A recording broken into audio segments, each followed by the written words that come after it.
నమస్తే అండి. కొన్ని సార్లు మన పోలీస్ స్టేషన్‌కి వెళ్ళినా సరే వాళ్ళు కంప్లెయింట్ తీసుకోరండి. అలాంటప్పుడు ఏం చేయాలో వీడియోలో తెలుసుకుందాం.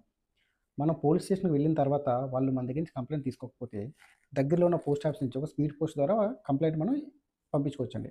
అలా పంపించిన తర్వాత మనకి పోస్ట్ ఆఫీస్ నుంచి రిసిప్ట్ మన దగ్గర ఉంచుకోవాలండి. మీరు కంప్లెయింట్ ఇచ్చిన 7 డేస్ లోపు అటు నుంచి ఎలాంటి రెస్పాన్స్ రాకపోతే మీరు హైయర్ అఫీషియల్స్‌కి కూడా సేమ్ ఇలాగే ఒక లెటర్ రూపంలో ఒక కంప్లెయింట్ రాసి పెట్టుకోవాలండి. మళ్ళీ కూడా సేమ్ ఆ ఇచ్చిన రిసిప్ట్ మీ దగ్గర పెట్టుకోవాలి. అది కూడా వితిన్ 7 డేస్‌లో మీకు ఎలాంటి రెస్పాన్స్ రాకపోతే మీరు గౌరవ హైకోర్ట్‌లో దీని మీద ఒక పిటిషన్ ఫైల్ చేసుకోవచ్చండి. అప్పుడు మీకిక్కడ పోస్ట్ ఆఫీస్‌లో ఇచ్చిన రిసిప్ట్‌లు 2 ఎవిడెన్స్ కింద పనిచేస్తాయండి. ఈ విషయం ప్రతి ఒక్కరు గుర్తుపెట్టుకోండి. అలాగే ఒకవేళ పోలీస్ స్టేషన్‌కి వెళ్ళిన తర్వాత వారు కంప్లెయింట్ తీసుకున్నట్టుగా తీసుకొని కొన్నిసార్లు కామప్ చేసేస్తారండి. ఎలాంటి సమాచారం ఇవ్వరు మనకి. కానీ పోలీస్ స్టేషన్‌కి వెళ్ళిన తర్వాత మీరు కంప్లెయింట్ ఇచ్చిన తర్వాత వాళ్ళ దగ్గర నుంచి ఒక రిసిప్ట్ తీసుకోండి.